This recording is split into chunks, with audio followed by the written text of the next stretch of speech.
Ge tulina okuvaako mu Sudaani y'Amaserengeta agategeezezza nti oba oliawo akaseera kano kennyini kiri confirmed nti first vice president w'eggwanga amaze okulabika nti akwatiddwa.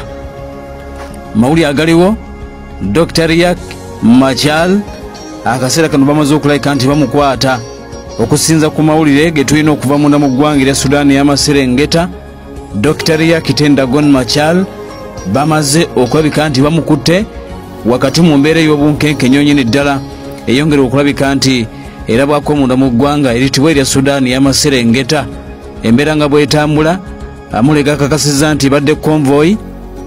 Okusinza ku statement evuddeyo ebadde convoy minister wansonga za bweru w'eggwanga ku ludda oluvuganya gavumenti gwe bayita bamuyita Res Moch Tanga bw'ati agenze maaso n'okukka nti ategeezezza anti zibadde emmotoka 20 zibadde zijjudde abasirikale zigenze maaso n'okulabika nti zisazeeko bubi nnyo amaka g'amakyalu mu kibuga ekiyitibwa Juba, era ne bagenda maaso n'okulabika nti bamukutte mu matumbi budde mu kiro ekikeeseza olunaku olwaleero.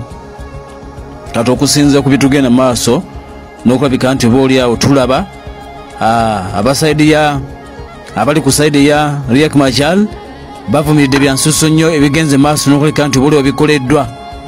Bagambye nti Chief of the National Security, Minister w'ensonga za Defense n'abalala babaddewo nga byonna bigenda maaso babavumiridde ekyenkanidde emmotoka 20 ezijjudde abasirikale abebagenze maaso n'okuba nti basazeeko Salva Kiir Mayardit okakkana nga abagenze maaso n'okulabika nti eboolyawo bamututte. Abakuumi be ne tutegeera nti nabo bagenze maaso n'okulabika nti baggiddwako ebyokulwanyisa byonna bye babasanze nabyo mu kaseera kano watwaliddwa tekinnaba kulabika nti kitegerekeka, naye ng'embeera bwetyo bwegenda maaso n'okulabika nti etambula munda mu ggwanga lino liyitibwa erya Sudan tekinnaba kumanyika bamututtewo akaseera kano naye nga mukwate wajjo. Ekibiina ekyamwanga magatte abali ku mission y'okukuuma emirembe munda mu ggwanga lino liyitibwa erya Sudan bwe bati bagenze maaso n'okulabika nti basabye enjuyi zonna zigende maaso n'okukola ekisoboka okulaba nti obunkenke buggwawo. Atutegedde nti okulwanagana mu bitundu ebiwerako akwatandise dda mu kitundu ekiyitibwa Upper Nile ne provinces endala oba states endala nga ebaziyita munda mu ggwanga eritibwa erya Sudan abagenda maaso n'okulabika nti obaoliawo balwanagana. Asonga mu kibuga ekiyitibwa Juba tutegedde nti embeera tennaba kulabika nti obaoliawo etabuka, era tulina Munnayuganda omu gwe twogedde naye kwabo abali munda mu ggwanga erya Sudan okutubuulira embeera nga bweyinza okuba nti eri mu kaseera kano. Batugambye nti Sudan naddala mu kibuga ekikulu ekiyitibwa Juba wo embeera ebadde tennabagenda mu maaso nokulabika nti obaoliawo etabuka mu kaseera kano. Kigamba okuba nti waliwo olukujjukujju olukolebwa Salva Kiir Mayardit agende maaso n'okuba nti alonda vice president omulala mu kaseera kano nga waliwo n'erinnya lye batubuulidde obaoliawo erinza okuba nga libaagala okufuula vice president gwe baagala okufuula vice president ng'ava mu kitundu kyekimu ne Salva Kiir Mayardit omukulembeze eggwanga etibwa erya Sudaani ey'Amaserengeta. Kale nembeera bwetibwa eri Sudaani vice president Dr. Riek Machar bamaze okulabika nti bamukutte wetwogerera. Kakati jjukira nti olunaku oluyise Riek Machar alina ekiwandiiko kyewandiikidde ekibiina ekyamwanga magatte yabadde agenda maaso n'okulabika nti obaoliawo awakanya ekya Uganda okusitula amagye ne gatwala munda mu ggwanga eritibwa erya Sudaani nga bagamba nti bamenya endagaano ezatuukibwako wakati mu kuzza emirembe mu mwaka 2018. Kyokka omukulembeze eggwanga erya Sudaani gwe bayita Salva Kiir Mayardit bw'ati yavuddeyo n'agenda maaso n'okulabika nti yategeeza nti endagaano zibalina ne Uganda yaddembe okudeployinga amagye oba Sudaani yaddembe okuba akasimu e Kampala nti mutuweereze ku magye nga waliwo embeera gye beekengedde obaoliawo eyinza okuleetawo obutali butebenkevu munda mu ggwanga lino eryetibwa erya Sudaani ey'Amaserengeta. Kale nno embeera mukwano gwaffe atugobera bwetyo bweri eggwanga etibwa erya Sudaani obunkenke buwerako ebitundu ebiwerako bigenda maaso n'okulabika nti birimu okulwanagana. Waliwo abamu ku basulwani abagenze ku mikutu egimikwanira wala Twitter oba guyite X yali Twitter nga bagenda maaso n'okulabula eggwanga erya Uganda nti okweyungiza mu nsonga z'eggwanga erya Sudaani kiyinza okuleeta bannayuganda abawangalirako obuzibu embeera nga bwetambula. Kakati mbagambye nti gwe bamaze okukwata ye Dr. Riek Tendagon Machar ye first deputy president w'eggwanga eryetibwa erya Sudan. Eggwanga lino liyina ba vice president sibana. Eggwanga liyina ba vice president sibana. Asooka ye Riek Machar agenze maaso n'okulabika nti obaolyawo akwatiddwa. Owokubiri ye Benjamin Boromel, ono atuliriza naye Vice President number 2 bamulina. Kati owokusatu ye Tabani Denge Gai, ono naye akyaliwo. Owokuna ye Rebecca Nyadenge Garanga, yali mukyala w'omugenzi Garanga. In fact bali bataano. Bwe wetegereza kuliko ne Josephine Lagu, ono naye atuliriza waali amaze ennaku 44 nga ye Vice President. Balonda Vice President owokutaano gye buvuddeko ye mukyala gwe bayita Josephine Lagu, bamulonda ennaku ezabadde ennaku zomwe zabadde 10 February omwaka guno gwennyini, n'afuuka Vice President namba 5. Emabega babadde bayina bana. Kati bwebito bibadde bigenda maaso n'okulabika nti obaolyawo bitambula munda mu ggwanga etibwa lya Sudan. Endagaano kiwa mirembe ey'omwaka 2018 bweti yagenda maaso n'okulabika nti ekkiriza babeere ne ba Vice President abawerako. Ensonga ogenda maaso n'okulabika nti obaolyawo bazitambuza.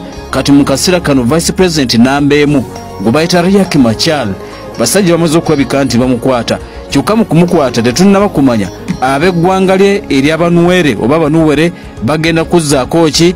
Jjukira nti balina SPLA in opposition, balina n'amagye, balina ne baminisita, balina ne bageneraali. Kati embeera munda mu ggwanga erya Sudan tulindidde okulaba egenda kulabika nti obaolyawo etambula etya, abanuwere banakkiriza oba nedda. Naye nga UPDF mu kibuga Juba mweri, era nga kigamba okuba nti bagenda maaso n'okukuuma ebifo eby'enkizo ddala mu kaseera kano mu kibuga ekiyitibwa Juba. Ebintu nga bigenda maaso n'okulabika nti obaolyawo bitambula. Sudan bannayuganda baliyo, atwongere okulabika nti obaolyawo tubasabira. Ggwanga lya South East Sudan, Republic of South East Sudan, bafuna obwetwaze jjuuzi mu mwaka ogwa 2011, naye ebintu tebigenze maaso n'okulabika nti obaolyawo abitambula bulungi. Ggwanga eri abantu abawerako, abadinka be basinga obungi n'abanuwere, waliwo be bayita babbari, waliwo be bayita bamurure, waliwo be bayita abaluwo, waliwo be bayita abacyoli, waliwo be bayita bamadi, ba otuho, bazande, bonna abantu abagenda maaso n'okulabika nti bawangalira munda mu ggwanga lino. Era nga tutegedde nti ennimi ezisoba mu 6 ze zoogerebwa munda mu ggwanga lino eriyitibwa erya Sudaani. Ennimi ezisoba mu 6 ze zoogerebwa abantu abawerako munda mu ggwanga lino eriyitibwa erya Sudan. Newankubadde ng'ennimi ezisinga okwogerebwa kuliko oludinka olubali, kuliko oludinka boogera olubali, waliwo bayita oluwarabu olw'Ejuba, olunwere, oluzande n'oluluwo, kw'ossa ezo zoogerebwa amawanga amalala mu kaseera kano. Ebintu nga bigenda maaso n'okulabika nti bitambula. Incumbent President Salva Kiir Mayardit agenda maaso n'okulabika nti akaddiye olwo n'akatambi akakwatibwa gye bavuddeko ng'omukulembeze eggwanga ono Salva Kiir Mayardit ebirwadde bimubala embirizi nga n'okutambula kumukaluubiriza ekyenkanidde awo, naye nga kigamba okuba nti ye akyagala okusigala nga akulembera eggwanga eriyitibwa erya Sudan. Sudan wetutuukidde omwaka 2020 nga 2025 nga ggwanga eriweza abantu obukadde 12 mu emitwalo 7 mu 13,714 omwaka ogwaggwereddeko batudde ku square ya kilometers 13 zi square miles 34, era nga kibeera ekifo kya 214 mu bantu basinga okubeera muwanga gasinga okubeera obwaguuga okwetooloola nate atuliriza ensi yonna. Bintu bigenda maaso n'okulabika nti obaolyawo bitambula. Kale nno tulindiridde tulabe kiki ekigenda okuva munda mu ggwanga etibwa erya Sudan. Riek Machar abasajja bamaze okulabika nti bamukwata. Ab'eggwanga lye abali mu opposition, abanuwere bagenda maaso n'okulabika nti obaolyawo bagamba nti ekikoleddwa tebagenda kukikkiriza, era bayinza okuteekawo obaolyawo embeera. Musajja myaka 72 ekitundu kye bayita Liya South Sudan yagenda maaso n'okulabika nti obaolyawo yagenda maaso n'okulabika nti obaolyawo azaalibwa. Riek Machar Tendagon mu kaseera kano amaze okulabika nti akwatibwa. Jjukira nti ono abadde kumbiranye ne Salva Kiir Mayardit kasookedde nga bafuna obwetwaze, babadde kumbiranye ennyonyini ddala, kyokka nga kigamba okuba nti abaggwanga eryabanuwere balumiriza Uganda okuba nti yeyambye Salva Kiir Mayardit okulembera eggwanga eryo wakati mu mbeera gye bagenda maaso n'okulabika nti obaolyawo tebakkiriza. Kakati nkutegeezezzaako nti Salva Kiir nti Riek Machar ye mu kaseera kano wa myaka giri 72. Munne gwavuganya ennyo mu kaseera kano ye President Incumbent gubayita Salva Kiir Mayardit wa myaka 73. Myaka 73 ye Salva Kiir Mayardit. Musajja we aba batali makambu gu first vice president Dr. Riek Machar ye musajja mukwano gwafe atuliriza wa myaka 72 bagenda maaso n'okulabika nti batunka akaseera kano kennyini gwanga lya Sudan. Tulindiridde ekigenda okulabika nti obaolyawo kiddayo, tulindiridde ekigenda okulabika nti obaolyawo kiddako mu kaseera kano munda mu ggwanga eryitibwa erya Sudan. Naye nga bagambye nti twogeddeko n'omu ku bannayuganda abawangaalira munda mu ggwanga erya Sudan otusigira ekifaananyi n'okutubulya embeera nga bwegenda maaso n'okulabika nti obaolyawo etambula. Mutegezaako nti obaolyawo ebintu bibadde tebinnaba kulabika nti bitabuka mu kaseera kano mu kibuga ekiyitibwa Juba, newankubadde nga mu states endala ezikola eggwanga lino ebintu birabika nga bigenda bitabuka mpolampola. Ebintu bibadde bigenda maaso n'okulabika nti bitabuka mpolampola. States ez'enjawulo ezikola eggwanga lino, Central Equatorium omuli ekibuga ekiyitibwa Juba, awo embeera ebadde tennaba kulabika nti etabuka. Eastern Equatorium ekitundu kiyitibwa Toriti, embeera nayo tutegedde nti egenda etabuka. Ekitundu ekiyitibwa Jonglei oba Ball Lakes gyebayita Elumbeke, Northern Bahel El Gazelle, state gyebayita Bentiu oba Unity, Upper Nile, Marakal, Warap, waliwo gyebayita Western El Gazelle, Wayu, Western Equatoria. Yombyo bitundu ebyo bitegedde nti eyo ebintu bitandise okutabuka.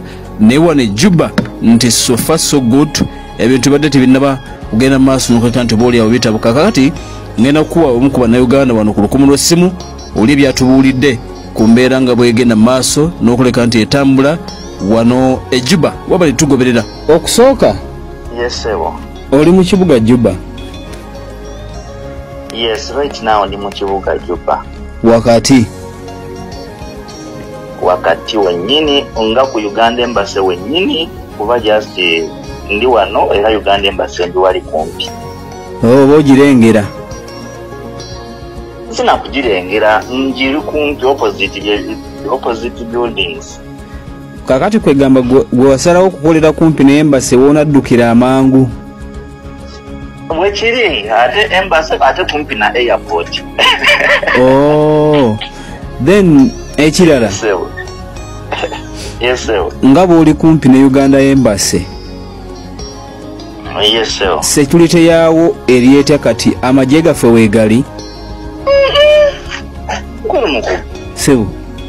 Tewali yadde kulaba nti omaidi video call oyinza kiraba bubi naye amazima sijja kulimba nze nganze newe wakati nze ekizimbe kyendiko kiwanvu nnyo Uganda Embassy efoko newe oyagala asobola okufuna video call ojja gindagako edda naye tewali security naye nga right now tewali yadde wajagato girabako tewali mazima era iriyo nkalu oba n'okugirengera saawa zino already ndi kugamba it is opposite building. Tenza kugamba nti ate then amawulire mugategedde nti Riek Machar bamukutte right now tewali kyetwali kufunyeeko abantu tebaagala byogera naye obo bonna bubadi. Yes, bubadi butya? Jukira yagenda najjako vice president number 1. Omanyi South Sudan yensi eyewunyisa nti erina ba vice president bana. Ekyo badde okimanyi? Bana. Aha, kakati jukira namba vice president namba emu yoyo already gwe yalwanagana naye mu lutalo Riek Machar oluwedde olwa 2016. Yes, kakati yamujeeko, bwe yamujeeko n'aleeta omu ku babadde bakulira amagye, Chief of Defence Force, n'amuteeka mu ekyo ekifo ekya vice president namba emu. atajukira naye mudinka gwe yaleese. Yes, naye mudinka ate ng'era ava ku kyalo kya Salva kyabeerako eri gye bayitaako Nyawiru mu Northern Bahari Gazelle, that is Warab State. So right now embeera yonga Juba tetulina buzibu. Even yesterday kyenawuliddeko kuba nze saagenzeyo, but like 12 kilometers from Juba, that's where gye balwanidde eyo. Ndowooza omu ku bakulu b'amagye ge Uganda yafiiriddemu. Okakasa bambi yafudde, yes, yafiiriddemu. Lutalo lwabadde lw'amaanyi. Kitundu bakiyita batya? But ebangambye ekitundu ki? Kitundu ki? Naye ng'okwata ku bayita Yeiroti. Ekitundu kiri awo tekimanyikiddwa nnyo naye nga kiri. It's like 12 kilometers from Juba. Si wala nnyo.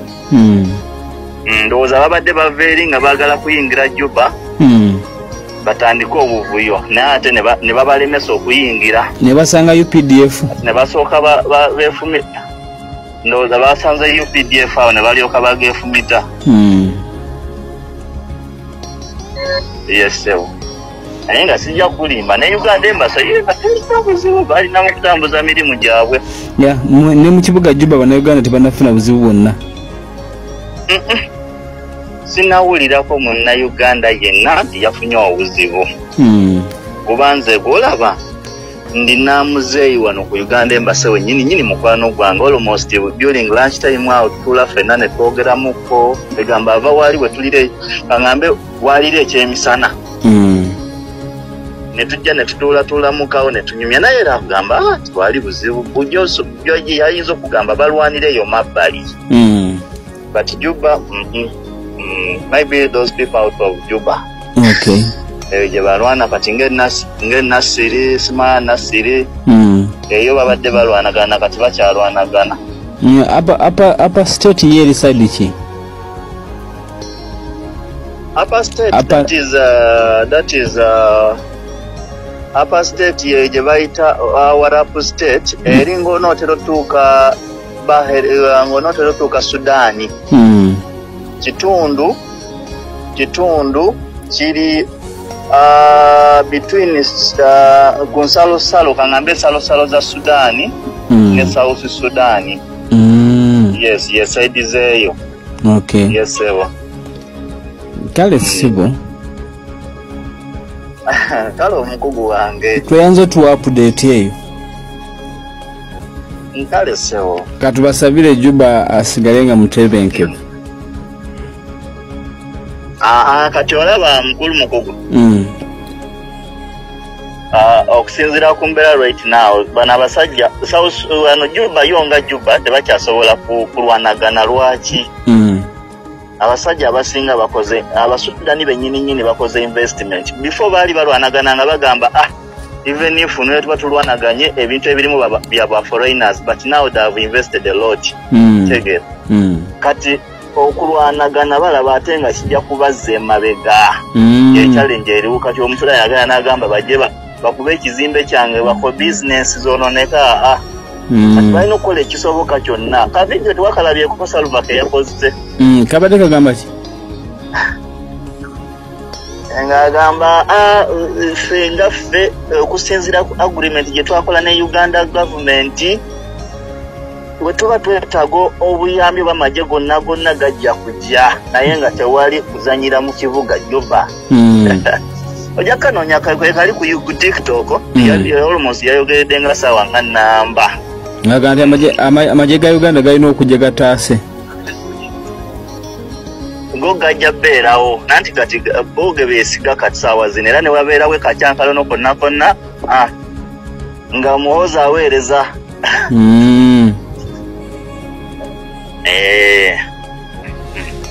Kale munnaye embeera eri awo naye nga right now tewali tewali mbeera yonna yonna feezo n'emirimu saa zino nze ku mirimu gyange sigenda kulimba era mukama wange tuyanzeke nkale mukama wange mubeere bulungi kale Justin olaba ka video yako kenkutte mu mukama wange